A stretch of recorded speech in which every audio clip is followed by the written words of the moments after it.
Hi guys! I'm Kimi! Konnichiwa! Ano na po? Natandaan niyo na po ba yung ng numbers na 1 hanggang 1,000? Tsaka yung 12 months of the year? Today naman po, ang pag-aaralan po natin ngayon ang 7 days of the week. Tsaka yung mga, kunyari, January 3, ganun. Tapos mga February 4, mga numbers naman po sa kalendaryo. 1 hanggang 31 po. Kung paano po sasabihin sa Japanese. Okay? Alam niyo na po bang may second channel ako dito sa YouTube? Sa mga hindi pa po nakasubscribe, subscribe niyo po ako sa second channel. Marami din po akong pinopost din ng mga videos na about dito sa Japan, yung mga masasaya dito, tsaka marami pa po akong ipopost iba't iba. Sa mga hindi pa po nakasubscribe, subscribe niyo po ako. Okay, isa pa po. Maraming salamat po talaga. Lagi-lagi talaga. Dumadagdag po everyday ang subscribers ko. Tsaka marami pong nagre-request sa akin. Iba't iba. Marami po ako natatanggap. Talagang sorry po talaga kung minsan hindi talaga ako nakakapag-reply o hindi ko po nagagawa agad yung request ninyo. Pasensya na po talaga. Madalas po kasi ngayon, marami pa nagsasabi sa akin na, Ma'am, kailan po yung next lesson nyo? Marami pong excited sa lesson ko. Talagang nagpapasalamat po ako sa inyo. Arigatou gozaimasu. Sobrang na-appreciate po talaga ako sa inyong lahat. Pero, guys, may papaliwanag po ako sa inyo. Kasi po, Japanese po yung husband ko. Kaya, hindi naman po sa maigpit. Kumbaga, dito po kasi sa loob ng bahay, may pagka-ugaling Japanese po kasi kami pareho eh. Kaya, yung parang hindi naman po rules ng bahay.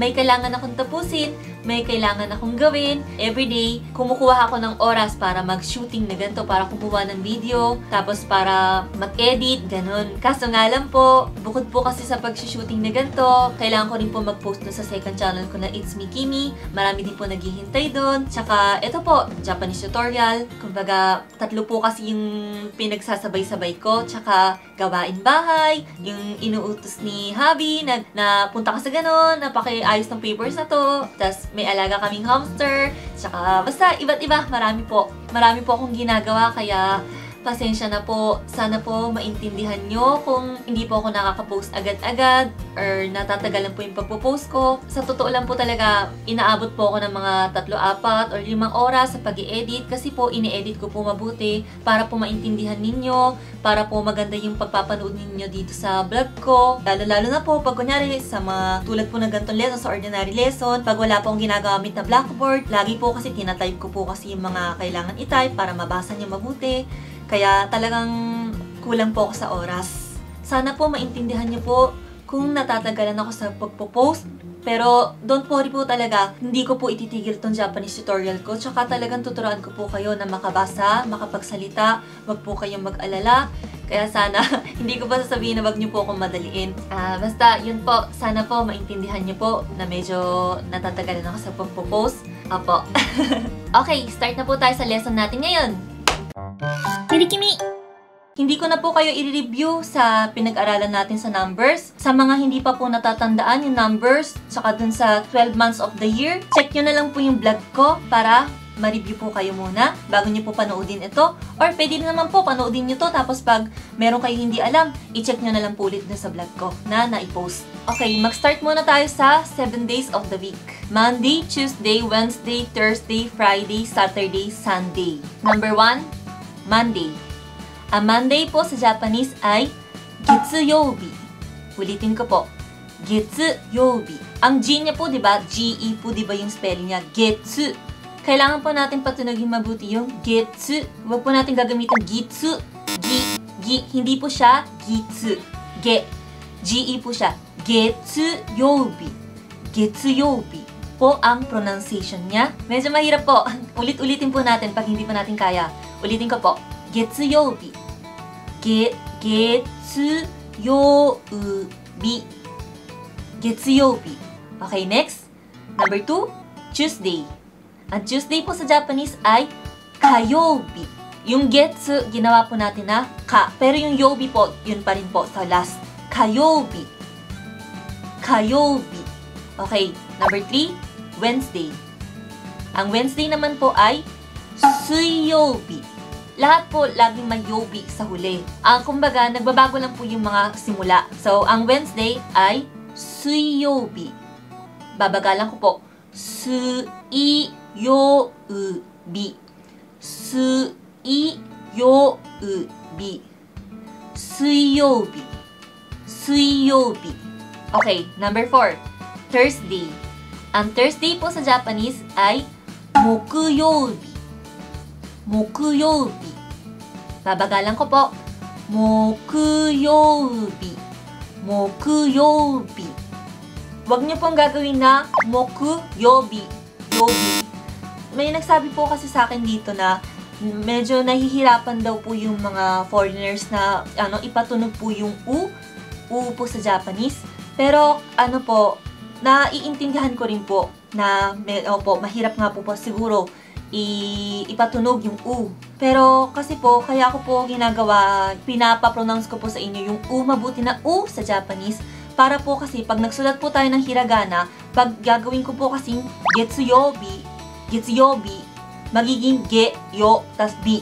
Matatanggal po yung u na letra. Pag magsusulat tayo, magiging imbis na getsuyoubi, 5 letra, baka maging getsuyobi, maging 4 na letra. Yun po, kaya ko po pinapapronounce sa inyo mabuting salita. Mahirap po siya, pero kung talagang nahihirapan po tayo, pwede naman po natin gawin na getsuyobi, pwede rin naman po. Kaso nga lang po, getsuyou, may u po lagi. Getsuyobi.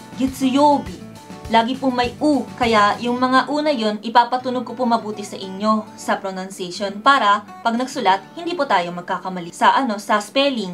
Yun po, kaya ko po pinapa-pronounce sa inyo mabuti yung u.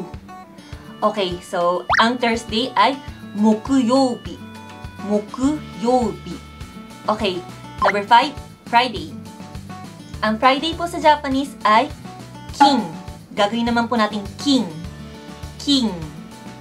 K-I-N po. Kin. Di ba po sinabi ko po, ang N po sa Japanese, ang accent niya po ay Ganun po. Kaya, kinyobi. Kinyobi. Ganun po. Kinyobi. Babagalan ko po. Kinyobi. Okay, number 6, Saturday. Ang Saturday naman po sa Japanese ay doyobi. D-O po. Huwag niyo po sasabihin na duyubi. Na diyu, patunugin po natin mabuti yung do. Para po magtatayo magdo-do-le-mi, do. Doyobi. Okay, last na po. Number 7, Sunday. Ang Sunday po sa Japanese ay nichiyobi. Medyo mahirap po. C-H-I, nichiyobi. Nichiyobi. Ayan po. Ano po? Mahirap po bigkasin? Nabubulol-bulol po ba kayo? Mahirap po sa una. Ulit-ulitin nyo po. Pag kumuha po kayo sa notebook, isulat nyo po. O panoodin nyo po itong vlog ko habang nagsasalita po ako, gayahin nyo po. Ganun po. Para matandaan nyo po agad. Ulitin ko po. Monday. Getsuyobi. Tuesday. Kayobi. Wednesday. Suiyobi. Thursday. Mokuyobi. Friday. Kinyobi. Saturday. Doyobi. Sunday. Nichiyobi. Okay, ganun po. Sa Japanese, ang 7 days of the week. Nabubulol po ba? Kayang-kaya natin yan. Next naman po, sa 1 to 31 po sa kalendaryo. Kasi po, di ba, itunuro ko po sa inyo yung 1, 2, 3, 4, 5, 6, 7, 8, 9, 10. Tas 11, 11, 12, 13, 14, 15, 16, 17, 18, 19, 20, 21, 21, 22, 23, 24, 25, 26, 27, 28, 29, 30, 31 po.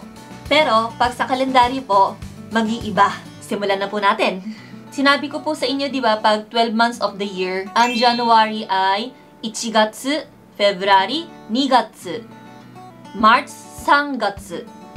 Pag 4, hindi po natin sasabihin na 4月. Di ba sabi ko po, 4月, May, 5月, June, 6月, July, 7月, August, 8月, September, 9月, October, 10月, November, 11月, December, 12月. Yun po ang pagkaturo ko, di ba? Ituturo ko po sa inyo para kung sakali nakipag-usap po kayo sa mga Japanese or mag-work po kayo dito, syempre, kailangan po natin yan alamin about sa mga kalendaryo. Syempre, pag may sinabi sa inyo, ha? Mapapaganong kayo. Kunyari, sabihin, toka. Sasabihin nyo, toka. Sabihin nyo, sahod nyo, toka, tuwing 10. Ibig po sabihin ng toka, 10. Baka sabihin sa inyo ng boss nyo, toka, kyuryo toka. Ah, mapapaganon po kayo. Ano yun? Di ba po? What? Mapapaganon po kayo. Kaya ituturo ko po sa inyo. Para pag nakipag-usap po kayo about sa mga sahod, or sa mga, kunyari, may kailangan niyo pumunta sa ospital, ganun, or pinapupunta kayo ng munisipyo, ganun, or may mga lalakarin kayo, alam niyo po yung mga pagsasabihin niyo mga date. Okay, ang 1 po, hindi po sa numbers ha. Ito, sa kalendaryo po. Ang topic po natin ngayon ay kalendaryo. Kaya, 1 po sa kalendaryo. Ang tawag po namin sa 1 ay Tsuitachi. Wala sa ichi. Ba't naging Tsuitachi? Ganun po ang 1 pag sa kalendaryo. Kunyari, pag December 1, 12月, di ba? December po 12月. 12月, Tsuitachi. December 1 na po yun. Ganun po yung paggamit. Kaya, malilito kayo dito. Kaya, pakinggan niyo po mabuti itong lesson ko ngayon. Pag 1, Tsuitachi. Ulitin ko po. Tsuitachi. Babagalan ko po. Tsu, tsu, tsu. Patunogin po natin mabuti. Hindi po natin tsu, tsu, tsu. Tsuitachi. Tsuitachi. Okay. Ang 2 naman ay futsuka. Fu, fu, fu. Tapos yung tsu. Futsuka. Futsuka. Okay, ang 3 naman ay Mikka. M-I-K-K-A. Ulitin ko po. Mikka. Hindi po Mika. Hindi po Mika. Mikka. Mikka. Ang 4, Yokka. Yokka. Yokka. 5, Itsuka. Itsuka. Itsuka. And 6, Muika. Muika. MU po. Muika. Muika. 7, Nanoka. Nanoka. Nanoka. 8, Yoka. Yoka. Yoka. 9, Kokonoka. Kokonoka po. Kokonoka. Kokonoka. 10, Toka. Toka. Sinasabi po namin na toka. Medyo toka. Ganun po. Ganun po yung pronunciation na toka. Toka. Toka. Toka. Sa tingin ko po, mahirap po. Mahirap po talaga. Medyo nalilito kayo. Ano ba yan? Ano ba na naman salita yan? Parang pinapasalita mo na naman kami ng mga magic, ganon. Parang yung mga dila nyo siguro ngayon, medyo nahihirap-hirapan. Ano? Pucho ka! Mapapaganon kayo, pucho. Guys, don't worry. Makukuha nyo rin yan. Ulit-ulitin nyo lang po. So ngayon, start na po tayo. 11. Ito po, gagamitin po natin yung juichi. Doon po sa numbers. Juichi, michi. Lagyan po natin ulit sa huli. Juichi, tapos lagyan po natin ng michi. Sa huli. Juichi, michi. Okay, ang 12, 12 nichi. 12 nichi. Hindi po natin gagawin na 12. 12. Kailangan patunogin natin mabuti yung 12 ni. 12 nichi. Paghiwalay po. 12 nichi. 12, di ba? 12, tapos yung nichi. Magkaiba po siya. Huwag po natin magdidikitin yung ni. 12 nichi. Okay, 13. 13 nichi. 13 nichi. Ito na po, pag 14, wag po natin gagawin na 14 nichi. 14 ka. Di ba po, pag 4, sabi ko, yokka. Yokka. Lalagay po natin yung 10 na 10. Tapos lalagyan po natin ng yokka. 14. 14. 14. Pag 14. 15 naman po, 15 nichi. Yan po, 15, di ba? Pag 15, 15 nichi. 15 nichi. Okay, 17. Ito po. Malilito kayo. Pwede po natin siya sabihin na 17 nichi. Pero kadalasan sa Japanese, sinasabi ay 17 ka. 17 ka. 17 ka. Di ba po sabi ko pag 7 naman sa kalendaryo ay nanoka. Nanoka. Pag 17 din po, sasabihin natin na 17 ka. 17 ka. Okay, 18. 18 nichi. 18 nichi. 19. 19 nichi. 19. 19. 19. 19 nichi. 19 nichi. Ang 20, magbabago po. Hindi po natin sasabihin na 20 nichi. Ang 20 po ay 20 ka. 20 ka. 20 ka. 20 ka. Tapos, 21 to 31 po, diretso na po yun. Kung ano po yung napagtandaan natin sa numbers, lalagyan lang po natin ng nichi sa huli. Okay, 21, 21 nichi. 21 nichi. 22, 22 nichi. 22 nichi. 23, 23 nichi. 23 nichi. 24, 24 nichi. Hindi po natin shinichi. Yung po gagamitin natin. 24 nichi. 24 nichi. 25, 25 nichi. 25日。26、26日。26日。27、27日。27日。28、28日。28日。Ito po sa 29, nasa tao po may nagsasabi na 29 日or may nagsasabi din na 29 日. Bahala na po kayo kung saan po madali sa inyo sabihin. 29日 or kaya 29日. Ang 30, 30日. 30日. 31, 31日. 31日. Ayan!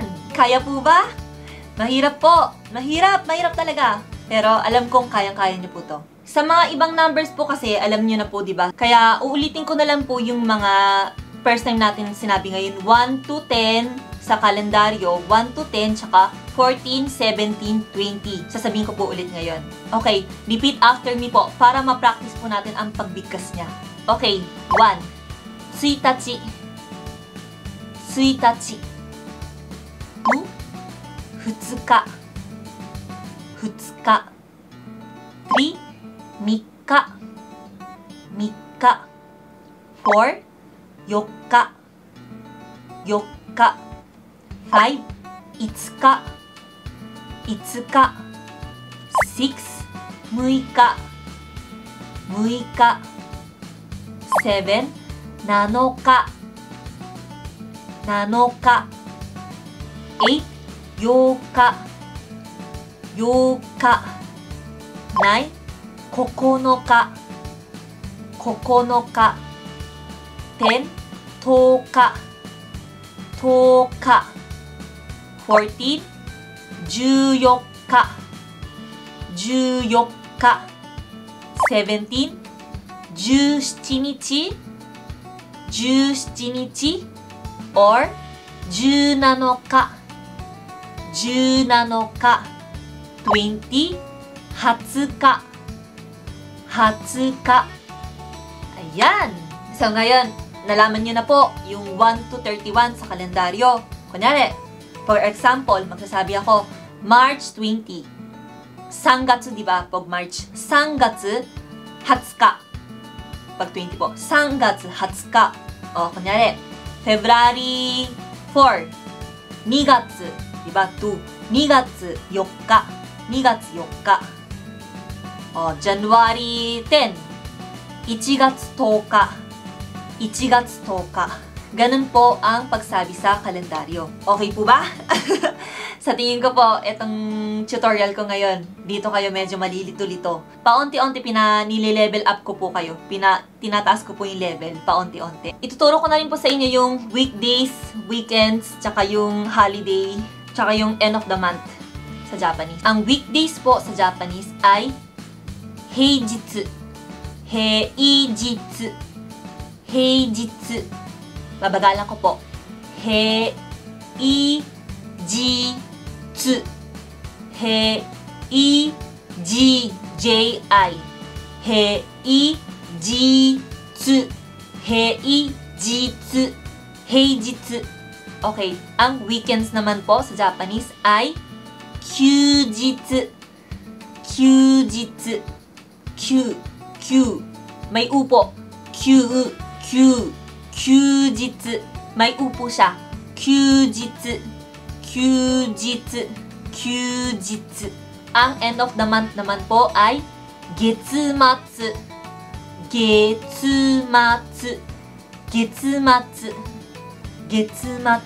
Ang holiday naman po sa Japanese, yung mga pinili po ng mismong Japan na mga...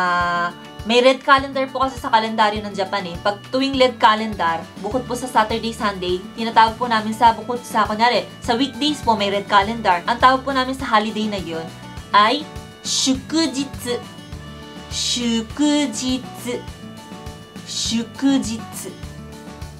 Ayan po.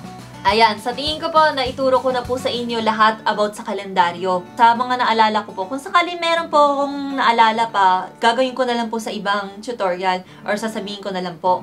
Kaya sa mga lahat po ng tutorial, sana mapanood ninyo. Sa lahat po kasi na ina-upload ko, may matututunan po kayo. Ngayon po, nagdala ko ng kalendaryo.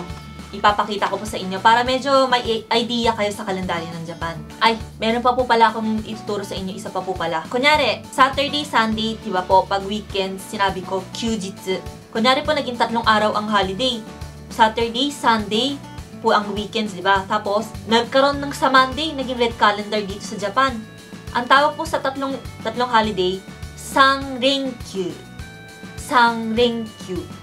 Pag-4 na araw naman po, Saturday, Sunday, Monday, Tuesday, red calendar, magiging Yonrenkyu. Yonrenkyu. Yun po. Pag Yonrenkyu, Sanrenkyu, mga ano po yan, walang pasok sa trabaho, mga kids, walang pasok sa school, kaya mga nagsisisayahan na po yan. Pag Sanrenkyu, 3 araw tayong walang pasok. Pag 4 na araw, Yonrenkyu, wow! Ganun. Happy! Tara, punta tayong mall, kain tayo, mga ganon. Nagsasaya-saya po sila. Papakita ko rin po sa inyo kung ano po yung Sanrenkyu tsaka Yonrenkyu. Ulitin ko lang po para maano nyo po, mabigkas nyo po. Sanrenkyu. Pag 3 days po yung holiday, Sanrenkyu. Sanrenkyu. Pag 4 na araw naman po ay Yonrenkyu. Yonrenkyu. Minsan po nagiging 5, kaya tandaan na rin po natin. Gorenkyu. Gorenkyu. Ayun po. Lalagyan lang po natin lagi ng renkyu sa huli. Renkyu, renkyu. Ilalagay lang po natin yung mga numbers. Sanrenkyu, Yonrenkyu, Gorenkyu. Ganun po pagkatandaan nyo. Okay. So ngayon, ipapakita ko na po. Ayan, ito po. Kunyari, ito pong July. Di ba po, sa July 13, Saturday, tapos 14, Sunday. Tapos, ito tingnan po, yung 15, red calendar po siya, di ba? Holiday po sa Japan. Yun po yung tinatawag na shukujitsu. Kasi po Monday siya, pero holiday siya, kaya shukujitsu po tawag sa red calendar na yan. 3 yung holiday. 13, 14, 15, walang pasok. Kaya ang tatawagin po sa ganito, Sanrenkyu. Sanrenkyu po yung tawag dyan. Yan po yung sinasabi kong Sanrenkyu. Tapos yan po, Monday to Friday, di ba? Weekdays, yan po yung heijitsu. Tapos Saturday, Sunday, kyujitsu. Yan po. Ito po, tuwing May. Yung kalendaryo po ng May, tingnan niyo po, 1, 2, 3, 4, 5, 6. Tingnan niyo po yung red calendar. Friday, red calendar na siya. Tapos Saturday, red calendar. Sunday, red calendar. Monday, red calendar. Tapos itong 2, tingnan niyo po. Ordinary day po siya. Itong 1, 2. Ordinary day siya. Pag ganyan po, makikita nyo, 1 araw, 2 araw, 3 araw, 4 na araw ang holiday, magiging red calendar kasi siya lahat. Kaya, pag tawag nyo dyan, 4 na araw na walang pasok, Yondenkyu po tawag dyan. 4 po kasi, diba? Yondenkyu. Hindi nyo po pwedeng isama to kasi hindi po siya red calendar. Kaya, wag nyo po isipin yung 1 and 2.